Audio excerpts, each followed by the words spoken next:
in case of solid mechanics, we moved on further to look at the components of displacement, to look at the different components of total displacement. That we did by getting an expression for displacement gradient tensor in two different ways. One, first method was more mathematical. The second one, the expression was derived by considering the different components of displacement. Okay. So, the next few slides are recall slides which are discussed for under solid mechanics. Okay. So, this slide shows the derivation for displacement gradient tensor using the first method, which is the mathematical method. So, we considered two particles, looked at the difference in displacement and expressing the total derivative in terms of partial derivatives.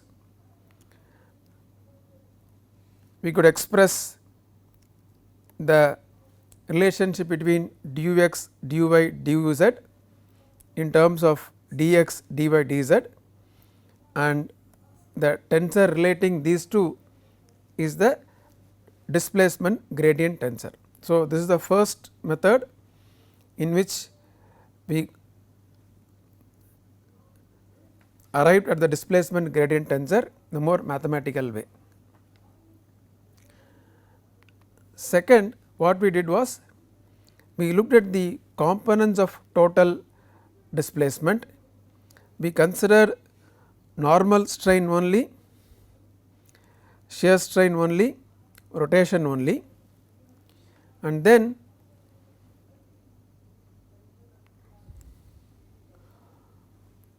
once again got an expression between dux, dy, duz and dx, dy, dz, and the second way was more physical, because we considered the normal strain, shear strain and then rotation. Okay. So, this equation shows the relationship between dux, dy, duz and dx, dy, dz obtained by the using the mathematical method, the first method, and these two are the equations obtained using the second method, where we considered the components of total displacement one at a time, namely normal strain, shear strain and then rotation. And here the equation is in terms of the components of the two tensors. Here they are written in terms of the displacement gradients. Now, from these two equations we could write that the displacement gradient tensor is sum of these two tensors. Okay. So, the displacement gradient tensor is the sum of two tensors. The first one was symmetric, second one was antisymmetric. The first one was called as the strain or deformation tensor, second one we called as the rotation tensor. So, what we have done is split the displacement gradient tensor into two tensors, a strain tensor and a rotation tensor. Objective was to separate the rigid body motion from the deformation. We looked at difference in displacement, so that translation is taken care. To remove the rotation part, we considered each of the components separately, namely normal strain, shear strain, rotation separately, included the normal strain and shear strain into the strain tensor, and so the other tensor just represents the rotation component. Okay. So, by doing so we have separated the rotation component from the deformation component, okay, and that is what is shown here. Displacement consists of rigid body motion and deformation. Rigid body motion consists of translation and rotation. Translation has been taken care by taking difference in displacement, and now rotation has been separated, and so we are left with only normal strain and shear strain in the deformation or strain tensor. Okay. Now, what we will do is analogously we will express the velocity gradient tensor in terms of two tensors. Here again it is done by deriving an expression for the velocity gradient tensor in two different ways, one the mathematical way, the other by splitting into components, the normal strain rate, shear strain rate and the rotation rate. For the case of fluids, we will just rederive the first method, the mathematical way alone.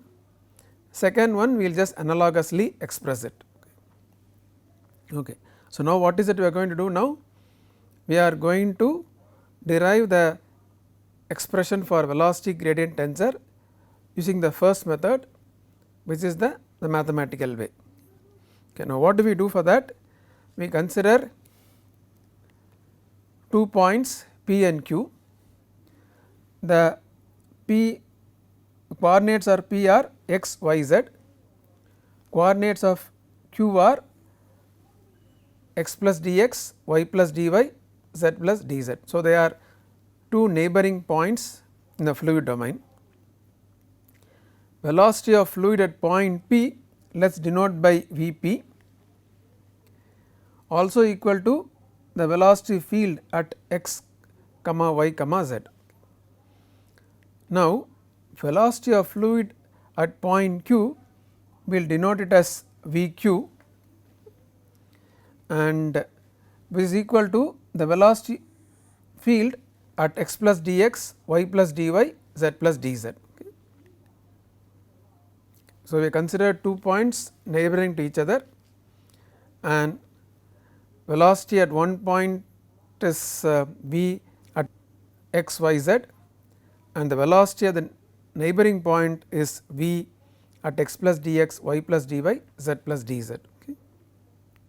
Now, let us look at the difference in velocities. Okay. What is that difference between the velocities at two neighboring points, which we denote as dv vector. So, the velocity at x plus dx, y plus dy, z plus dz minus the velocity at x, y, z. Okay.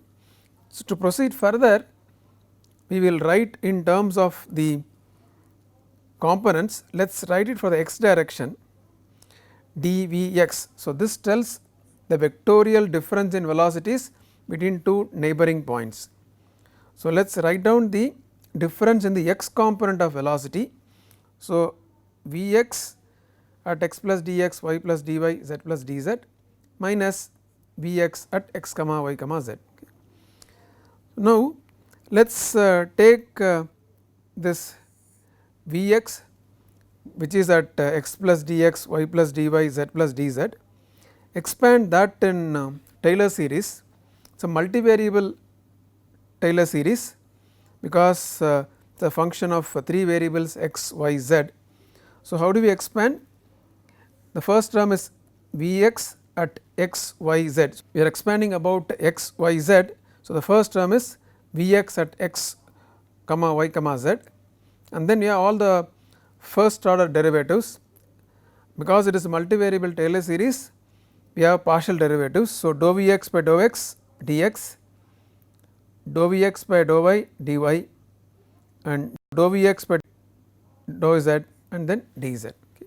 So, if you substitute this Taylor series expansion here, Vx cancels out, and so dvx is equal to dou Vx by dou x dx, dou Vx by dou y dy, dou Vx by dou z dz. So, only these 3 terms remain. Okay. So, what this tells you is dvx is the total difference in x component of velocity between the 2 points, that has been expressed in terms of the partial derivatives dou v x by dou x, dou v x by dou y, dou v x by dou z.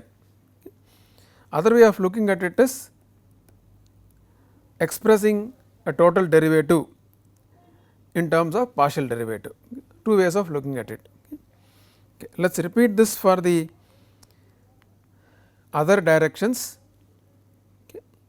Let us write for dvx, dvy and then dvz, express them in terms of a matrix. So, left hand side we have the column vector dvx, dvy, dvz, right hand side we have dx, dy, dz, and then the matrix which relates these two vectors is the velocity gradient tensor. Okay. Why is it a tensor? First, velocity has three directions. Now, we are looking at the gradient of the velocity. This gradient can be along three directions. So, totally giving us 9 combinations of directions, and hence is a velocity gradient tensor. Okay. So, what is that we have done now is derived an expression for the velocity gradient tensor by using the first method, which is the more mathematical method. Okay. We are not going to derive the expression using the second method, we will straight away write analogously from our knowledge in solid mechanics. Okay. Okay. And that is what is shown here. Okay. So, this equation is from the previous slide, expressing velocity gradient tensor using the first method. Now, if we follow an approach similar to what we have done for solid mechanics, as we are using the second method, what is that? Considering normal strain rate separately, shear strain rate separately, rotation rate separately, then we will be able to write this equation. This also relates dvx, dvy, dvz in terms of dx, dy, dz, but splits into two tensors. Okay. And the next equation writes this equation in terms of components. For example, we have seen normal strain rate as dou Vx by dou x, and then we have seen the epsilon dot xy, remember, is half of gamma dot xy, and gamma dot xy is dou Vy by dou x plus dou Vx by dou y, and then we have a half there. Similarly, we can, all other components are written in terms of the velocity gradients. Similarly, for rotation, we have seen omega dot xy is half of dou Vy by dou x minus dou Vx by dou y. Similarly, you can express all other components in terms of velocity gradients. So, now based on this equation and these equations, okay, we can write the velocity gradient tensor as sum of these two tensors, and that is what is shown in the next slide. The velocity gradient tensor, that is the left hand side, is equal to sum of two tensors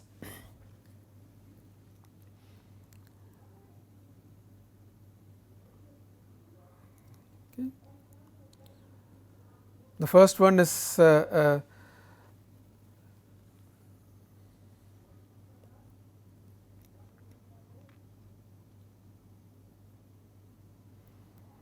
the first one is a symmetric tensor, as we can see the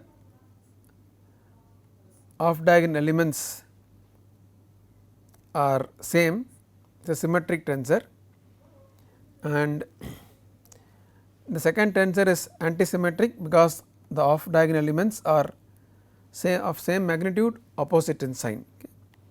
Okay. Symmetric tensor, antisymmetric tensor, and how do we name them? In the case of solids, we call it as strain tensor because it contained information about deformation namely normal strain and shear strain. Now, this tensor now contains information about rate of deformation, namely normal strain rate and shear strain rate. All the diagonal elements represent the normal strain rate, the off diagonal elements represent the shear strain rate by 2. So, we call this tensor as the strain rate tensor. Of course, the second tensor was called as rotation tensor for solids. Now, for the case of fluids, it is the rotation rate tensor. So, we have split the velocity gradient tensor into the strain rate tensor and the rotation rate tensor, just like we expressed the displacement gradient tensor as sum of strain tensor and rotation tensor. So, this slide is that way analogous to what we have discussed for solids. Other names are there. We have seen deformation in solids is analogous to rate of deformation in fluids. So, other name is rate of deformation tensor, and all this second tensor is also called as rate of rotation tensor. Okay.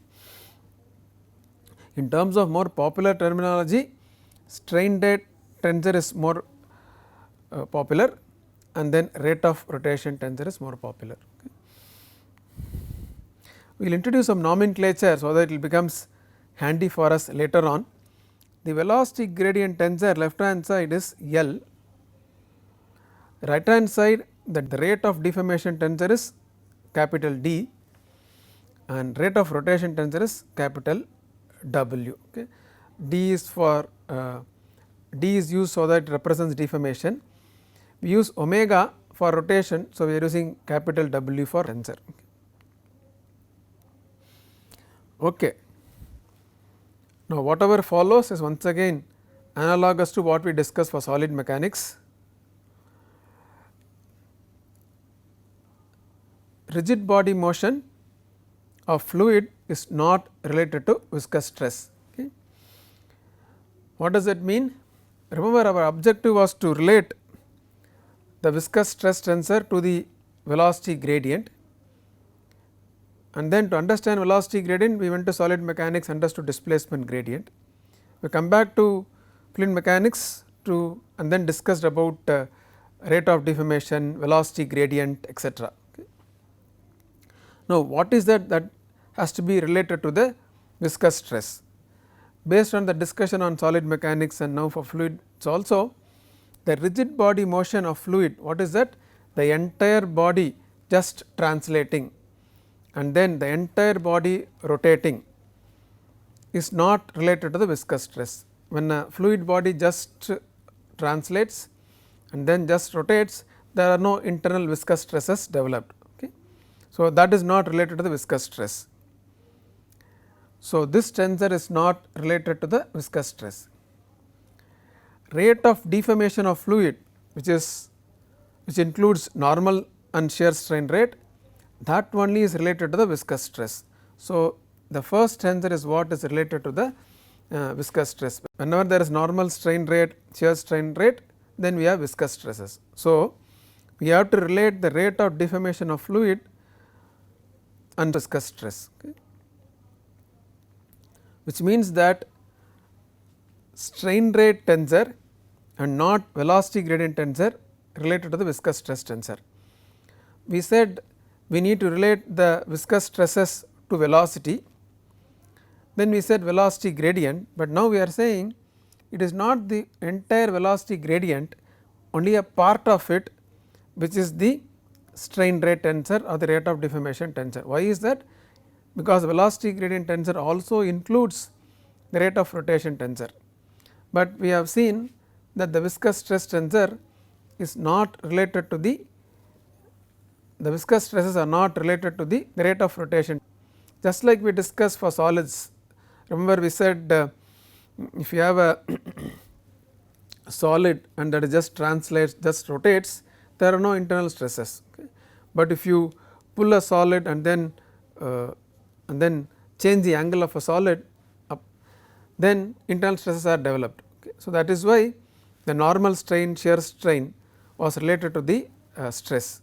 Similarly, here whenever there is normal you have a fluid element that length keeps increasing, angle between two line elements keeps changing, then viscous stresses are developed in fluids. So, the strain rate tensor, not the velocity gradient tensor, is related to the viscous stress tensor.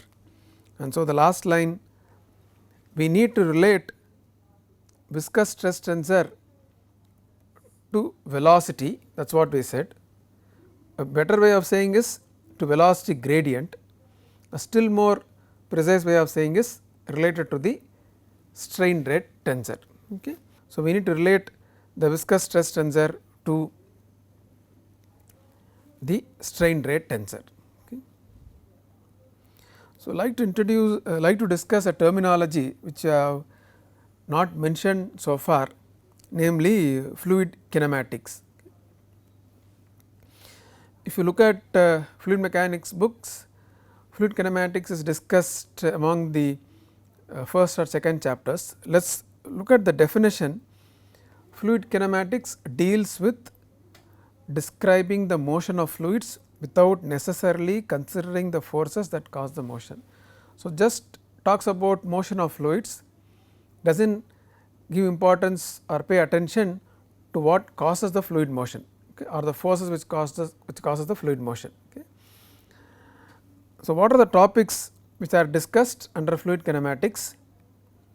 The Lagrangian Eulerian approaches of describing flow, the substantial derivative, visualization of flow patterns, namely streamlines, path lines and streak lines, distinction between system and control volume, Reynolds transport theorem, and then decomposition of fluid motion. Okay. What is decomposition of fluid motion? That is expressing the velocity gradient tensor in terms of the strain rate tensor and then the rotation rate tensor, okay, which means that we are decomposing the fluid motion into deformation and then rotation. Okay. The way in which we have discussed is, we have discussed all these topics under the heading fundamental concepts at the beginning of the course, just like any fluid mechanics book would do, but based on the organization of the course, we have discussed this decomposition of fluid motion just now, okay, under when we are discussing strain rate for fluids. Okay. So, but these topics and this topic put together all come under the heading of fluid kinematics or kinematics of fluid motion. Okay. So, what is fluid dynamics? Fluid kinematics, we did not focus on the forces. So, fluid dynamics deals with the analysis of specific forces necessary to produce the motion of fluid. Fluid kinematics, we dealt only with motion of fluid without considering the forces. Fluid dynamics, we pay attention to the forces which cause the motion of fluid.